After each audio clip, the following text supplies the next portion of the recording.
मालूम है कि बॉडी में हमेशा दो तरह की एनर्जी होती है, एक काइनेटिक एनर्जी, एक पोटेंशियल एनर्जी। एक का काम होता है मोशन कराना, एक आती है मोशन करने की वजह से। ठीक है जी। एक को हम कहते हैं पोटेंशियल एनर्जी, जिसकी वजह से मोशन होता है, ये लास्ट लेक्चर में बताया था मैंने, उसी को आज प्रोसीड करना है। और एक होती है काइनेटिक एनर्जी, जो मोशन करने की वजह से बॉडी के अंदर आती है। दोनों का काम क्या है? अलग अलग। पोटेंशियल एनर्जी का काम होता है मोशन को कराना, और काइनेटिक एनर्जी का काम क्या होता है? बॉडी के टेम्परेचर को इंक्रीज करना। ठीक है जी। तो काइनेटिक एनर्जी के बारे में तो हमने अच्छा खासा लास्ट लेक्चर में देख लिया था। आइए पोटेंशियल एनर्जी को स्टार्ट करते हैं। तो देखो, पोटेंशियल एनर्जी क्या है? Energy required by body for motion. ठीक है। अच्छा, अब मुझे एक बेसिक सी चीज पता है, बिना फोर्स लगाए तो कोई चीज मूव करेगी नहीं। इसका क्या अर्थ निकल के आ रहा है? इसका अर्थात कि अगर ये एनर्जी बॉडी को चाहिए मोशन करने के लिए, इसका मतलब बॉडी को मोशन कराने के लिए हमें पता है फोर्स लगाना होता है। मतलब ये एनर्जी क्यों आ रही है? किसी फोर्स के लगाने की वजह से। मतलब बॉडी को मोशन कराने के लिए जो हम फोर्स लगा रहे हैं, उस फोर्स की वजह से ये एनर्जी प्रोड्यूस हो रही है। ठीक है जी। ठीक है। अब इसके बाद एक कॉन्सेप्ट और है, याद रखेंगे कि ये जो वैल्यू है पोटेंशियल एनर्जी की, वो हमेशा क्या होती है? नेगेटिव ऑफ वर्क डन होती है। कैसे? बड़ा सिंपल सा लॉजिक है। जैसे कि मैं एग्जांपल ले रहा हूँ आपका इसके।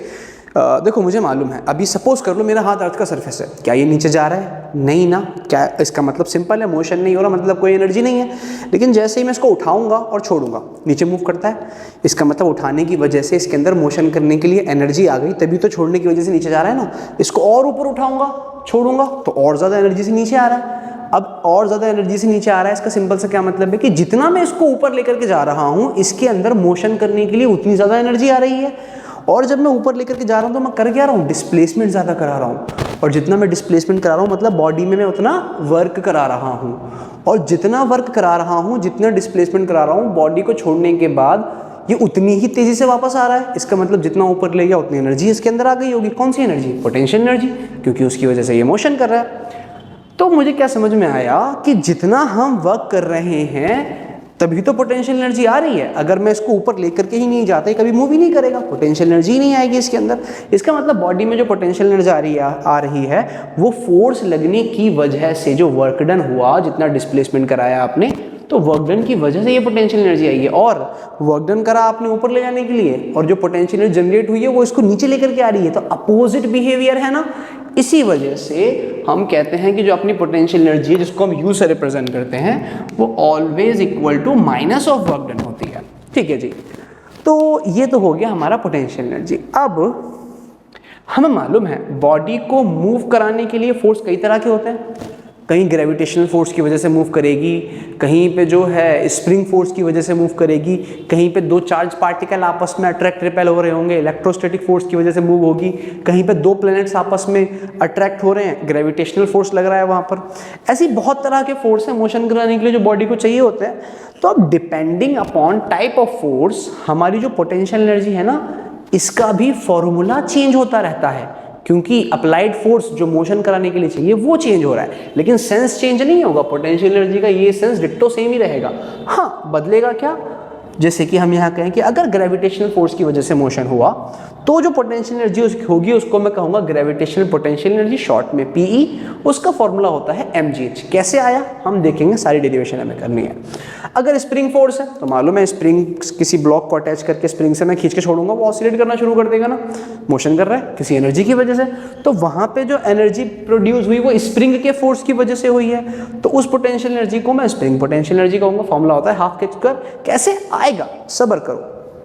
ऐसे ही अगर मान लो दो चार्ज पार्टिकल है, इलेक्ट्रोस्टैटिक फोर्स लग रहा है उनके बीच में, अब वहाँ पे अट्रैक्शन रिपल्शन होगा, मतलब एनर्जी आ रही है ना अट्रैक्ट या रिपेल करने के लिए। किसकी वजह से आ रही है? इलेक्ट्रोस्टैटिक फोर्स की वजह से। तो उस टाइम पे उस पोटेंशियल एनर्जी को मैं कहूँगा इलेक्ट्रोस्टैटिक पोटेंशियल एनर्जी। फॉर्मूला होता है K∞Q2/r²।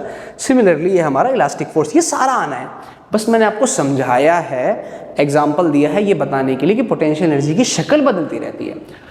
अब आते हैं टॉपिक पे जो हमारा इस चैप्टर में है, that is gravitational potential energy. मतलब बॉडी को मोशन करने के लिए जो एनर्जी चाहिए, वो एनर्जी कहाँ से आ रही है? ग्रेविटी के फोर्स की वजह से।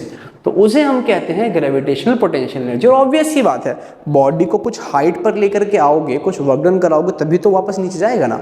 अभी पोटेंशियल एनर्जी कितनी है? 0, क्योंकि डिस्प्लेसमेंट ही नहीं हुआ इसका कुछ भी। तो वो एनर्जी जो बॉडी में आएगी कुछ height above the surface of earth, और किसकी वजह से? ग्रेविटेशनल फोर्स की वजह से। आइए इसका फॉर्मूला निकालते हैं। देखो मान लो मैं इसको यहाँ से ऐसे ऊपर तक ले गया, ठीक है जी, इसको मैं यहाँ से ऊपर तक ले गया, तो जो मैंने वर्क डन करा अभी नीचे से ऊपर ले जाने में, कितना फोर्स कितना लग रहा होगा मुझे मालूम है। इस पर ग्रेविटी फोर्स लगाती है ना नीचे की तरफ, ग्रेविटेशनल फोर्स कहाँ लग रहा है? नीचे की डायरेक्शन में। तो फोर्स लगा मेरे पे mg, डिस्प्लेसमेंट कराया मैंने h, इनटू में इन दोनों के बीच में जो एंगल बना है उसका कॉस कितना बन रहा है? mg नीचे और डिस्प्लेसमेंट कहाँ कराया मैंने? ऊपर। कितना एंगल बना? 180।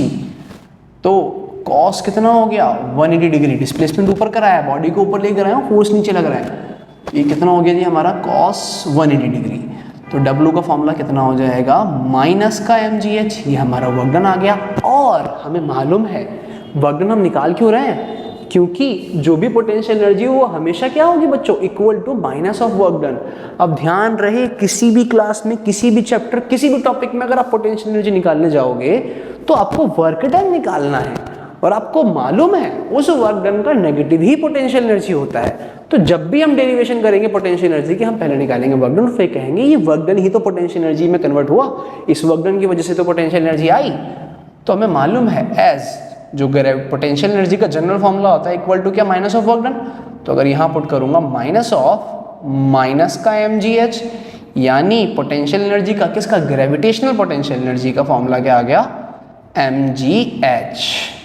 आई होप आपको ये क्लियर हुआ होगा। ठीक है जी। अब अगर मैं बात करूं यूनिट की, इसके सरनेम की, तो एनर्जी ही तो है, कुछ और थोड़ी ही होगा। यहाँ भी क्या रहने वाला है? जूल। आई होप आपको ये क्लियर हुआ होगा। आइए अब बढ़ते हैं टोटल एनर्जी या मैकेनिकल एनर्जी और कंजर्वेशन ऑफ एनर्जी की तरफ। ये देखते हैं मैकेनिकल एनर्जी के बारे में। देखो मैकेनिकल एनर्जी बेसिकली क्या है? जो बॉडी की टोटल एनर्जी होगी। हमें मालूम है कि जब भी कोई बॉडी मोशन करता है तो उसमें हमेशा दो तरह की एनर्जी होगी। कौन कौन सी एनर्जी जी? एक वो एनर्जी जो मोशन करने के लिए चाहिए, पोटेंशियल एनर्जी, और मोशन करते करते उसके अंदर एक एनर्जी आ जाती है, वो कौन सी एनर्जी होती है? Kinetic energy. तो उन दोनों को जो सम होता है, जो बॉडी की टोटल एनर्जी होती है, उसी को हम मैकेनिकल एनर्जी कहते हैं। तो फॉर्मूला क्या होगा जी? Simple, kinetic energy plus potential energy. एक टॉपिक है law of conservation of energy, इसको छोड़ो, एक बेसिक कॉमन सेंस लगाते हैं। आप खुद सोचो, मैं इसी की बात कर रहा हूँ। एक मार्कर लिया है मैंने सिंपल सा, अभी इस अर्थ की सरफेस से उठाकर इसको मैं इतनी हाइट तक लेकर के आ गया, ठीक है। अब मुझे मालूम है छोड़ते ही ये मूव करना शुरू कर देगा ना। क्यों? क्योंकि अर्थ की सरफेस से कुछ हाइट पर लेकर के आया, कुछ वर्क डन कराया, तो पोटेंशियल एनर्जी आ गई। अभी एट दैट टाइम इसकी वेलोसिटी कितनी है? 0, काइनेटिक एनर्जी 0, लेकिन पोटेंशियल एनर्जी बहुत ज़्यादा है, क्यों? छोड़ते ही ये मूव करना शुरू कर देगा। ऑब्वियस सी बात है, ये पागल हुआ पड़ा है मोशन करने के लिए, एनर्जी खूब सारी है इसके अंदर। तो इसका मतलब है कि पोटेंशियल एनर्जी तो खूब सारी है, अभी अर्थ की सरफेस से कुछ हाइट पर है, mgh के हिसाब से पोटेंशियल एनर्जी है, लेकिन वेलोसिटी कितनी है? 0। अब मैंने इसको छोड़ा, अब जैसे जैसे ये नीचे आएगा, आप मुझे बताओ इसकी वेलोसिटी बढ़ रही है, घट रही है? बढ़ती चली जा रही है।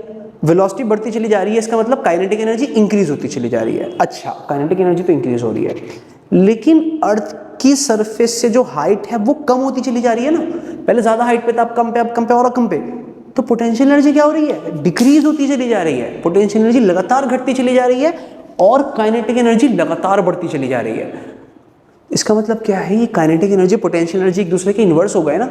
जब पोटेंशियल काइनेटिक बढ़ रहा है तो पोटेंशियल घट रहा है। उल्टा देखो, मैंने इसको नीचे से ऊपर फेंका, जब फेंकते वक्त इसकी स्पीड बहुत ज़्यादा होगी, ऊपर जाते जाते स्लो होती चली जाएगी। अब जैसे जैसे ऊपर जा रहा है स्पीड स्लो हो रही है, काइनेटिक एनर्जी घट रही है।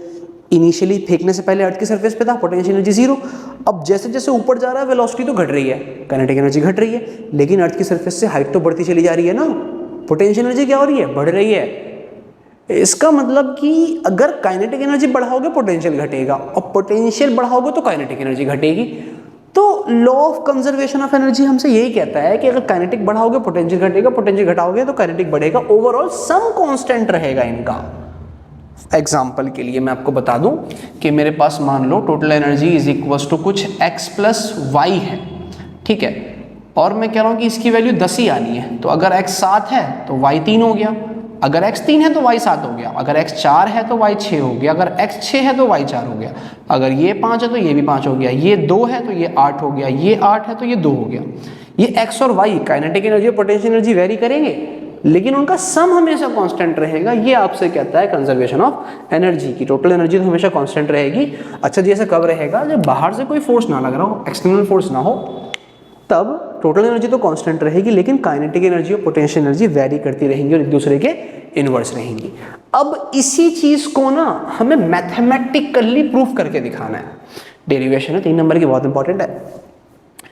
कि चलो मान लिया हमने, हमारे पास m मास का कोई बॉल है, उसको सॉरी ये गलत लिख दिया मैंने, उसको हम h हाइट से रिलीज कर रहे हैं, तो छोड़ेंगे कुछ यहाँ तक आएगा, फिर फाइनली कुछ नीचे पहुंच जाएगा। अभी हम बात करते हैं पॉइंट ए की।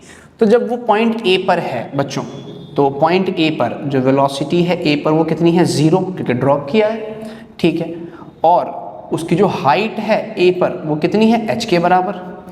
तो इसकी मदद से तो हम काइनेटिक एनर्जी निकालते हैं। तो काइनेटिक एनर्जी ऑफ ए कितना हो जाएगा? 1/2 मास इंटू ये वी ए का स्क्वायर। तो ये काइनेटिक एनर्जी कितनी हो गई जी? ए की 0। लेकिन अगर पोटेंशियल एनर्जी की बात करेंगे, पोटेंशियल एनर्जी ऑफ ए कितना हो जाएगा? mg और अर्थ की सरफेस से हाइट।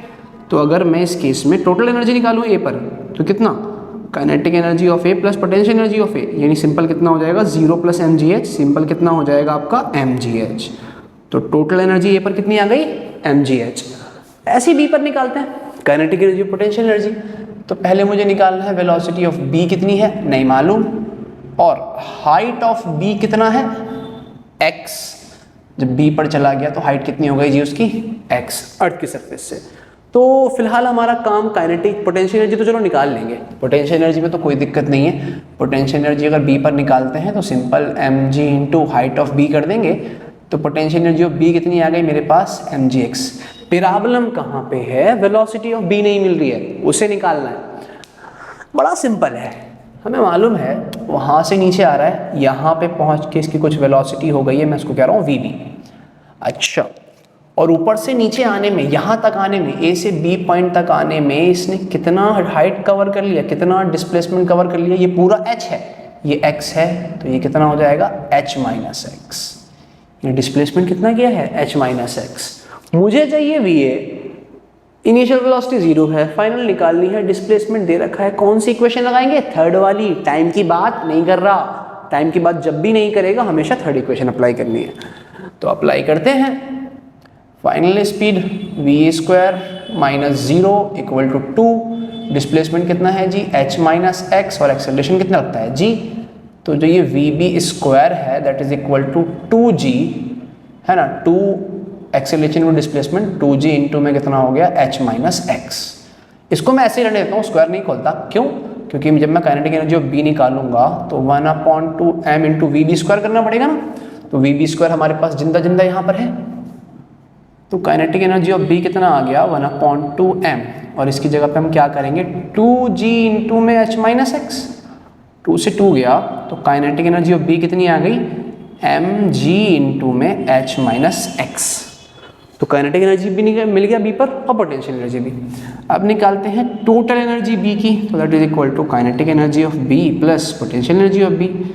तो बी की काइनेटिक एनर्जी कितनी है? mgh - x। पोटेंशियल एनर्जी कितनी है जी? mgx। सॉल्व करेंगे तो mgh minus mgx plus mgx, ये mgx से mgx उड़ गया, तो टोटल एनर्जी ऑफ बी भी कितनी आ गई? mgh के बराबर। अब यही काम करते हैं पॉइंट सी पर। जब पॉइंट सी पर पहुंचे तो वेलोसिटी ऑफ सी कितनी है? नहीं मालूम। इतना पता बहुत ज़्यादा होगी क्योंकि बिल्कुल नीचे पहुंच गया, स्पीड बढ़ती जा रही है, बढ़ती जा रही है, बढ़ती जा रही है, नीचे आके बहुत हाई हो गई होगी। और हाइट ऑफ सी कितना है? 0, क्योंकि अब अर्थ की सरफेस पे पहुंच गया। तो अगर हाइट ऑफ सी 0 है, मुझे पोटेंशियल एनर्जी ऑफ सी निकालना है mgh। तो पोटेंशियल एनर्जी सी पर कितना हो गया अपना? 0। अब निकालते हैं vc। vc कैसे निकालेंगे? अब देखो, जब यहाँ पे पहुँच गया तो इसकी कुछ स्पीड हो जाएगी ना जी, vc। तो फिर से वही initial velocity 0, final velocity vc, और डिस्प्लेसमेंट कितना ट्रेवल करा है? Total h। फिर जब इक्वेशन लगाऊंगा तो vc² - 0 is equal to 2 acceleration g, और डिस्प्लेसमेंट कितना ट्रेवल किया? यहाँ से यहाँ में h किया है, पूरा उसने पूरी हाइट की है। तो vc² कितना आ गया अपनों पे? 2gh। काइनेटिक एनर्जी निकालनी है c की, तो 1/2 mvc²। पुट करेंगे तो काइनेटिक एनर्जी ऑफ सी कितना आ गया 1/2m Vc² की जगह पे 2gh, 2 से 2 गया तो काइनेटिक एनर्जी ऑफ सी कितना आ गया mgh। अब निकालते हैं टोटल एनर्जी सी पर, तो टोटल एनर्जी सी की निकालेंगे तो kinetic energy of C plus potential energy of C, तो काइनेटिक एनर्जी ऑफ सी कितनी आ गई अपनी mgh, पोटेंशियल सी की कितनी है 0, टोटल एनर्जी सी पर कितना आ गया mgh।